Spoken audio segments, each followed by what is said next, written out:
Olá, meus queridos irmãos, amigos, vocês que nos acompanham aí nas redes sociais. Nós estaremos dando agora prosseguimento à série de mensagens Como Desenvolver uma Vida Poderosa de Oração, baseada no livro de Gregory Friesel, de mesmo nome. E hoje nós vamos estar falando sobre purificando-se diante de Deus, o caminho da santificação. E este texto, o texto da palavra de Deus que nós vamos meditar nele é Salmo 139, versículos 23 e 24, que diz: Salmo 139, 23 e 24, que diz: Sonda-me, ó Deus, e conhece o meu coração. Prova-me e conhece as minhas inquietações. Vê se em minha conduta algo te ofende e dirige-me pelo caminho eterno. Na primeira fase, nós estudamos, nós aprendemos que devemos gastar um tempo significativo em louvor e ação de graças na presença do nosso Senhor, do nosso Deus.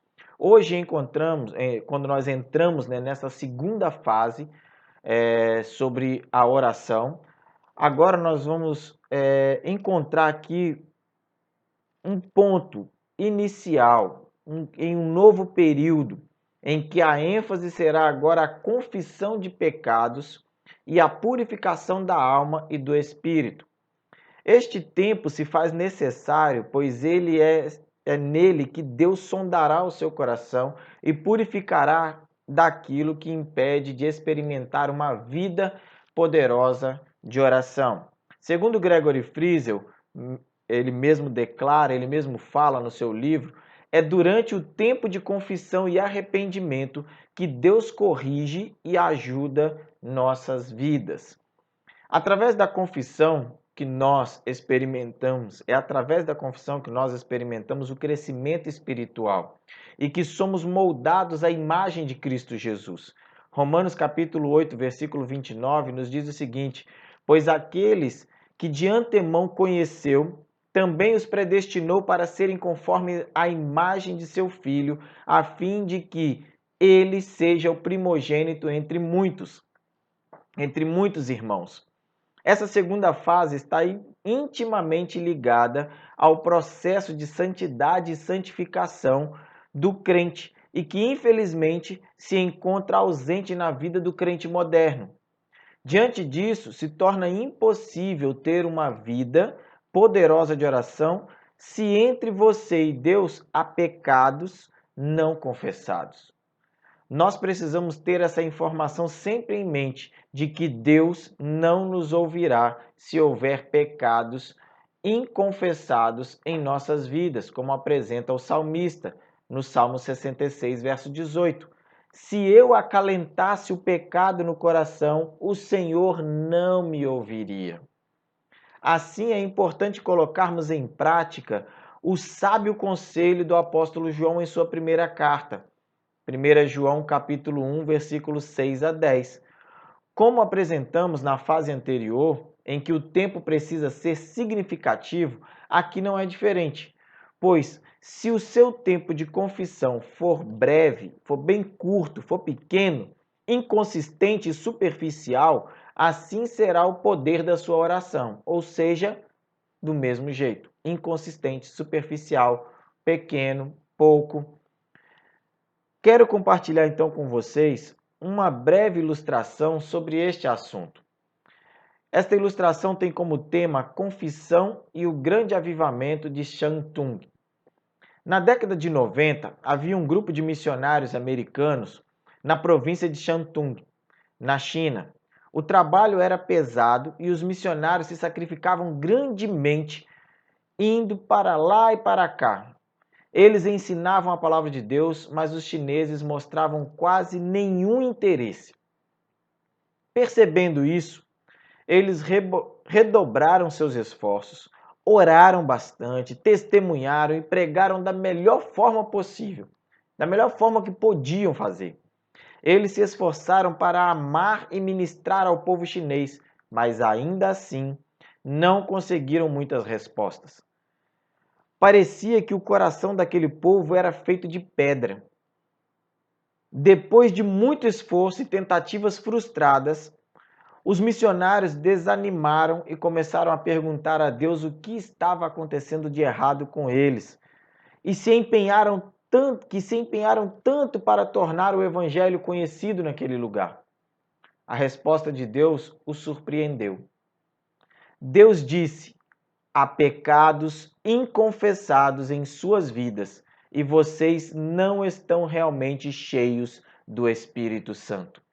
Após esta revelação divina, os missionários concordaram em ir separadamente para lugares onde pudessem estar em oração e pedirem a Deus que lhes mostrasse qualquer coisa que estivesse apagando o Espírito de Deus na vida deles.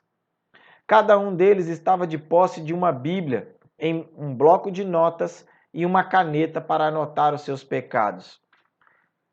O interessante é que aqueles homens e mulheres pensavam estar tão perto de Deus que acreditavam não ter muita coisa do que confessar a Deus. Ao permitir que Deus os sondasse, perceberam que havia muitas coisas pequenas que achavam ser insignificantes e sem importância, mas que por causa delas, eles haviam perdido a plenitude do Espírito. Essas coisas pequenas para eles eram enormes para Deus. Depois deste tempo individual, os missionários se reuniram e confessaram uns aos outros os seus pecados. Ali oraram e pediram para que o Senhor os enchesse com o seu Espírito Santo. A partir daí, algo incrível começou a acontecer. Deus atendeu a oração deles, derramou o seu Espírito e no mesmo instante experimentaram a alegria e o poder como nunca haviam experimentado antes. Deus derramou o seu poder. De repente, os chineses que não respondiam a nada passaram a fazer parte do reino de Deus. Muitas vezes, os missionários eram acordados no meio da noite por pessoas que, sob uma convicção tão intensa do Espírito, não podiam esperar até o amanhecer para serem salvas.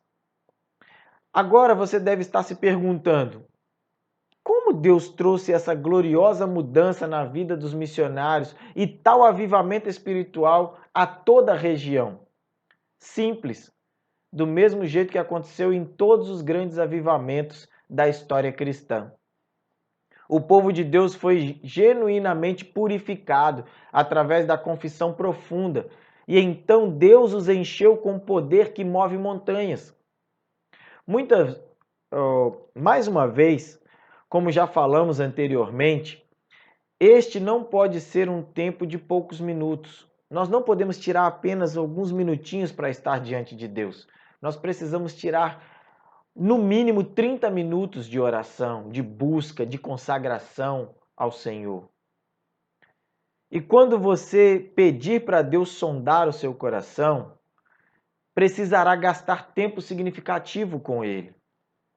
E para isso, não faça uma sondagem generalizada, mas procure fazer uma sondagem específica de pecado em potencial.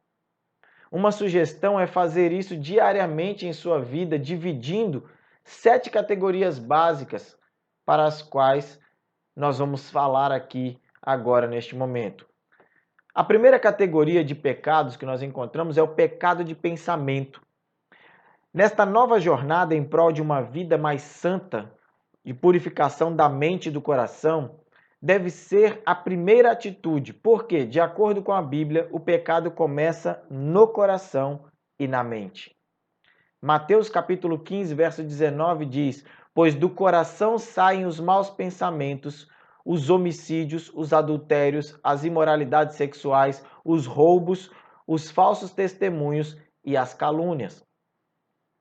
O que precisamos sempre lembrar ao entrar neste processo é que nós só poderemos ser cheios por Deus à medida que estivermos dispostos a nos esvaziarmos de nós mesmos.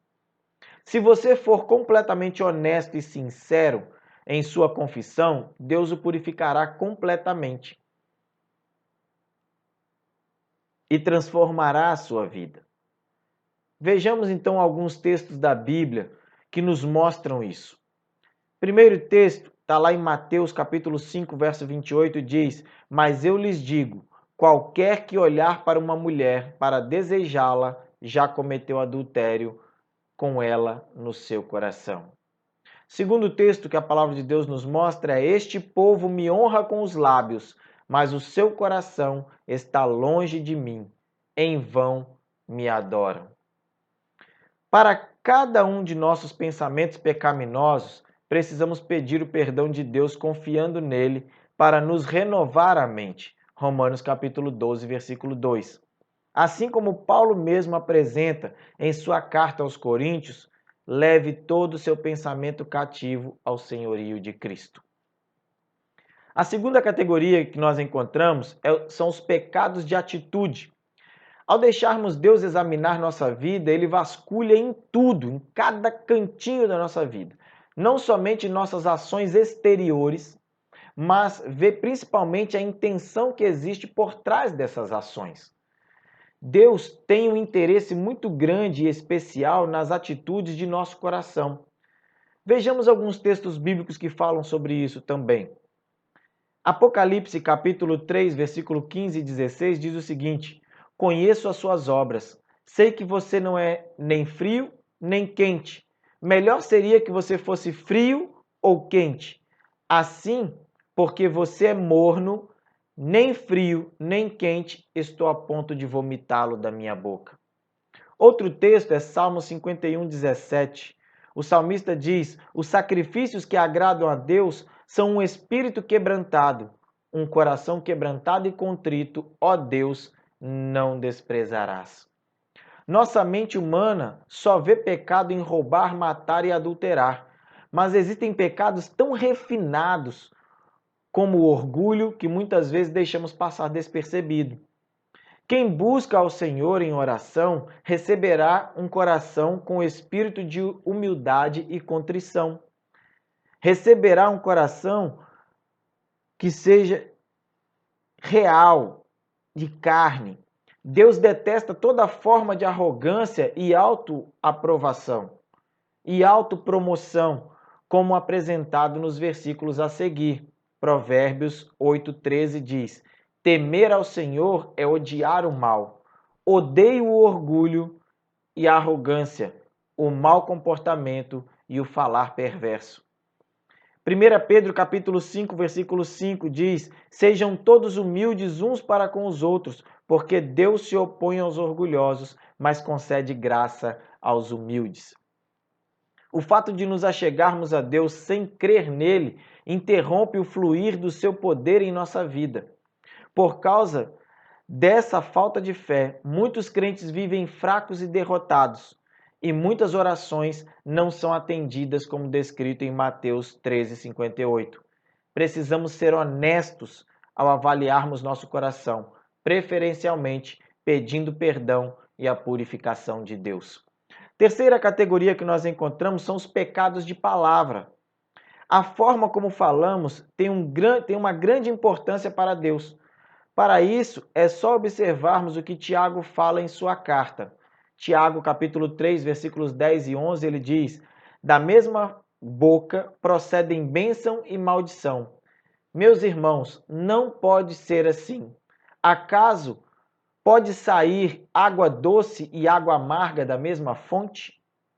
A este assunto acrescento também o que Jesus diz no texto de Mateus 12:36. Mas eu lhes digo que, no dia do juízo, os homens haverão de dar conta de toda a palavra inútil que tiverem falado. As Escrituras ainda trazem outros textos que nos mostram a importância das nossas palavras. Vejamos mais alguns desses textos. Efésios 4:29 diz: nenhuma palavra torpe saia da boca de vocês, mas apenas a que for útil para edificar os outros, conforme a necessidade, para que conceda graça aos que a ouvem. 1 Coríntios capítulo 10, versículo 10 diz: e não se queixem como alguns que se queixaram e foram mortos pelo anjo destruidor. Colossenses 3:9 diz: não mintam uns aos outros, visto que vocês já se despiram do velho homem com suas práticas. Vocês já repararam quantas igrejas na atualidade têm sofrido com um número crescente de brigas e divisões? Qual a causa desse fenômeno claramente espiritual. A razão mais evidente é a introdução das práticas e padrões do mundo dentro da igreja. Não há nada que desonre mais a Cristo e que alegre mais a Satanás do que este tipo de disputa dentro das igrejas, no meio do povo de Deus. Infelizmente, estas desavenças e problemas ocorridos no meio do povo de Deus é causado por um único indivíduo e que, mesmo sendo minoria, consegue apagar o Espírito Santo de toda a igreja. A Bíblia diz lá em 1 Tessalonicenses 5,19, não apaguem o Espírito. Gregory Friesel faz a seguinte comparação ao tratar deste assunto. Um membro de igreja negativo pode fazer mais mal à comunidade do que um alcoólatra. Lamentavelmente, meus irmãos, Deus não encherá a nossa vida e da nossa igreja com seu Espírito Santo até que todos nós confessemos totalmente esses pecados e os abandonemos para sempre. Quarta categoria que nós encontramos são os pecados nos relacionamentos. O pecado anterior é o que mais fere o relacionamento no corpo de Cristo. E talvez seja por isso que em nossos relacionamentos seja onde mais popularmente percamos, a plenitude de Deus. Os pecados de relacionamento normalmente caem em 5 áreas principais, apresentadas nos textos bíblicos a seguir.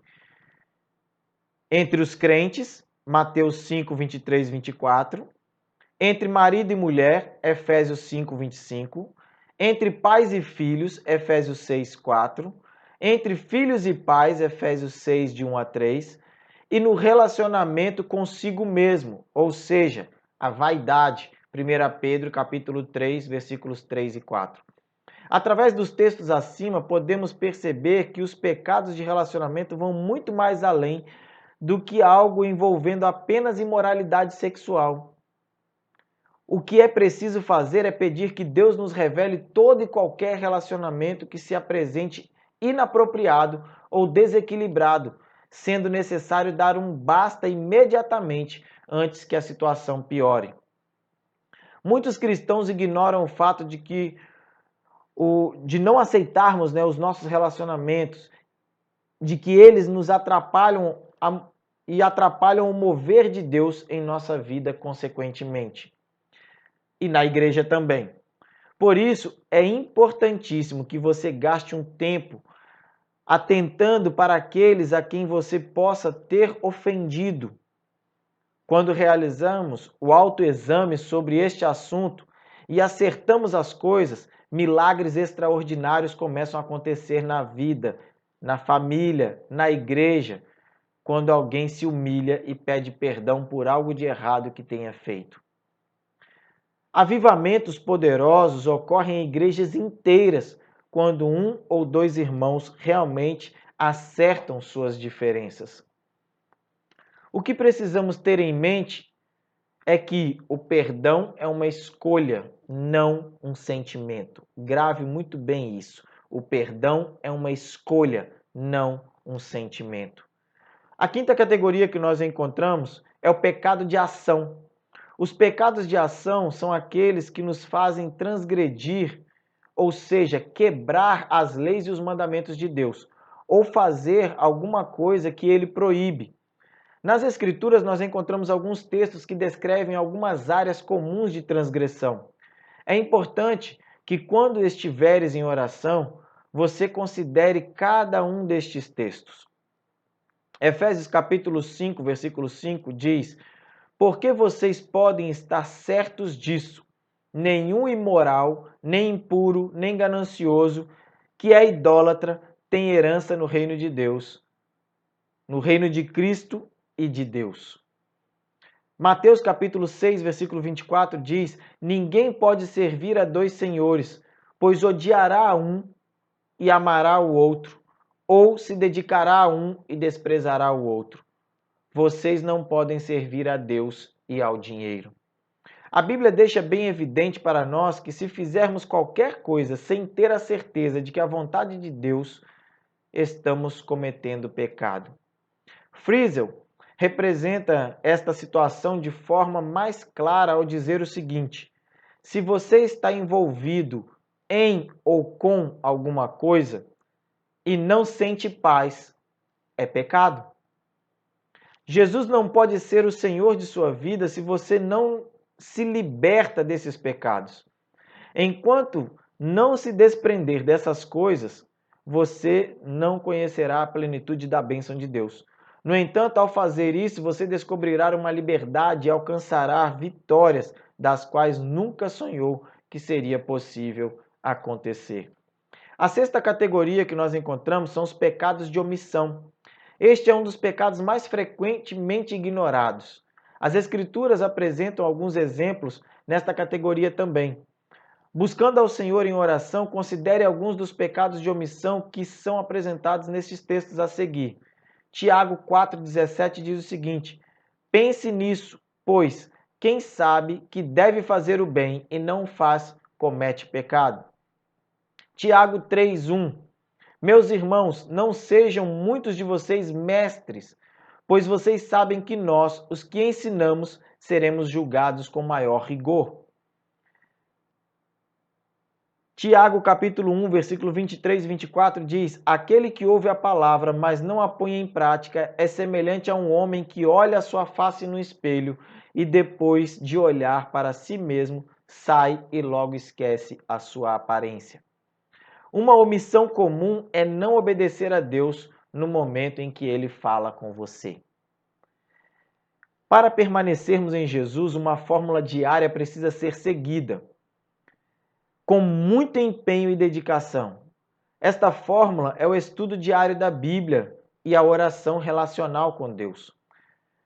Acerca deste assunto, Friesel nos faz o seguinte alerta: é impossível viver a verdadeira plenitude e poder do Espírito Santo sem uma comunicação diária, íntima com Deus.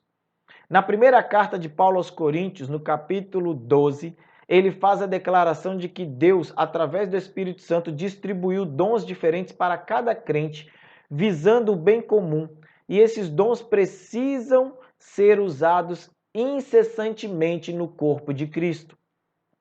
A questão, porém, meus irmãos, é que, infelizmente, nem todos se dispõem ao serviço no corpo.